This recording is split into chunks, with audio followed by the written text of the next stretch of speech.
Good afternoon, it's Saturday. Welcome to Saba's Way of Life. I'm going to whiz you around the garden just to let you know what's going on here. It's been a busy day, but let me just get on with it just to keep you updated. And bear in mind that I am not a full-time gardener. The whole purpose of this is to encourage you to get out in your garden and not think I can't do it, because I am not a full-time gardener. I'm not a trained gardener. I just went out and started planting seeds, and this is something I do now as a hobby, and instead of necessarily going to the gym or running around outside around the block, I get into the garden and work in the garden. And the side effect, if you want to call it, of that is that you get beautiful fruit, plants, vegetables. You will make lots of mistakes. I did, but that's part of the success and the journey. So here goes. Let me just turn this around. Right. First of all, I want to show you this beautiful rhubarb. This is a rhubarb. I planted this from seed 3 years ago in the greenhouse. It grew, and then I planted it outside, and I was just patient. In the garden, with your vegetables and with anything in life, patience is key. This is a champagne rhubarb. Look at the colour of the stalks. It's that champagne kind of red wine, and they'll be ready to harvest. They'll be ready to harvest later on in the year, August, September time. Right, next, I want to show you these peas. I planted these pea seeds, 3 weeks ago, maybe a month ago. This is the gutter. It's like a gutter ring which I've put on the side of the chicken run, and I popped them in here, and now that they're big enough, I'm waiting for a descending moon on a fruit day to be able to take them out and then put them in their forever home, which will be somewhere in this central reservation, maybe in a pot and in a nice sunny area. Okay, next thing I want to show you is the greenhouse. Let's go into the greenhouse, and I have taken the incubator lids off of all of the seeds because they've all started to germinate. So I just want to show you what happens here. I used my own homemade compost. It hasn't been purified insofar as no weed seeds. There's loads of them, and that's okay. I don't mind.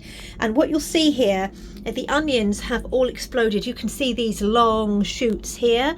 These are the onions. I don't want to touch them too much. And you can actually see the seed bits at the top. Don't know if you can see that. The little black things at the top. Anyway, those are the onions. All the other bits you see around it are weeds that have grown out, so I have to carefully take them out. And here, if you start doing this very often, you'll be able to recognize seedlings. This is a tomato seedling, very similar to the tomatoes that I sowed here. And I don't know how that got into there. That was in my compost. There must have been a seed, and it's germinated in here.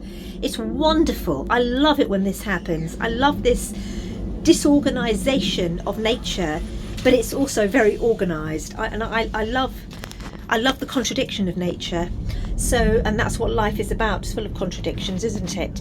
This is foxglove. It takes ages to germinate, but it's coming up. Down here you've got more onions. I don't know what type of onions these are. These look really weird. There's lots of weeds in there. Calendula, marigolds are coming up now. 2 different types of marigolds. One's done better than the other one's slower. Beetroot. Look at these beetroot. They're all germinating. It's wonderful. I can't wait for this rocket that's come up over here. And then over here I've got broccoli, and I've got, I don't know what else I've got here. It's on the other side. It says tulip, but it's not. It's a cauliflower. Lots of sunflowers. They're all coming up slowly. And what I will do, kale, because it's curly kale, and cabbage, and all sorts of things coming up. Oh, that's beetroot. I've already shown you that. And lots of sunflowers. Basil that's taking its time. What else can I show you? Anyway, everything is happening, even outside in here where I sowed the tiny carrot seeds. You can see they're germinating. Beautiful thing about nature is that it's all patience. You have to be very, very patient and have faith, tend and nurture, and they will eventually sprout out. Talk to your plants. I talk to them all the time and they respond. They're alive. They listen to you. The other thing I want to show you is just the beautiful colour that's coming through. If you look at this side of the bed, which I'm creating, is nice to look at with the sun's not here, so you can't really appreciate it. But if I show you from this side, look at the colours. Now when the sun hits this, it's beautiful. You've got the wonderful Acer here, the Japanese maple, and I can't remember what the name of this one is. It's a shrub that comes up every year, but look at the colour of the petals, the flowers. This is a heuchera, which I think my mother-in-law gave me, and there's another one there, I can't remember the name. Beautiful. A lovely rhododendron. This is a dwarf rhododendron that hasn't flowered yet. It's a bit slow. Everything's a bit slow this year. And on the other side of the flower bed, I've got more perennial shrubs that I've put in, and don't they look stunning? I haven't arranged them properly yet. I've just bought a few, and in between I'm going to plant all sorts of things, marigolds and so on. But see, what you're doing is you're creating, and it's just a wonderful thing to be able to create your own garden. There's nothing more satisfying than doing this, and all the while it's healing you. Gardening is a medicine, and please don't take this lightly. Many of you will probably know how people in hospices or who are ill are cured and get better when they're out in the garden. Alzheimer's, it's movement. Move and get out in the garden. Nature heals. You become close to God when you're out in nature. Get out. There's a reason that heaven is a garden, or it's called a garden. You know, something like this, it's very difficult for me to explain in words. You would have to want to engage in nature to be able to really understand how it moves the heart and the soul.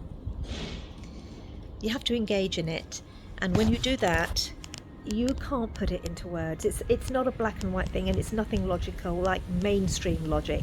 There is an inner reasoning. There is once we realize that a kind of truth and a kind of closeness to God is not something that can be explained or even read, even though one reads the Quran, for example. I'm reading the Quran, and that lays down a law. There's a warning and there's a law of how to live your life within the bounds of God. But the actual feeling comes from within, and you need to be outdoors, because our living room is a garden. Our living room is outdoors. We need to be moving. Naturally, medievally, we were always outdoors. Outdoors, cooking, cleaning, moving, farming, but just outdoors the whole time. And we didn't have all these concrete jungles. We had real jungles. We had real land, real hills, real greenery, trees everywhere, rivers are gushing. Doesn't that sound like heaven? And it's been stripped away from us. We need to really think about what's going on and then start acting in a way that brings it back. It's all about your daily actions. Each little action is very powerful. Each of us doing our bit will affect the whole. That's how it works. And we are telepathic beings. There's no question of that. That's our nature. You need to do research to discover who the human being really is. Anyway, have a lovely day, and I should speak to you tomorrow.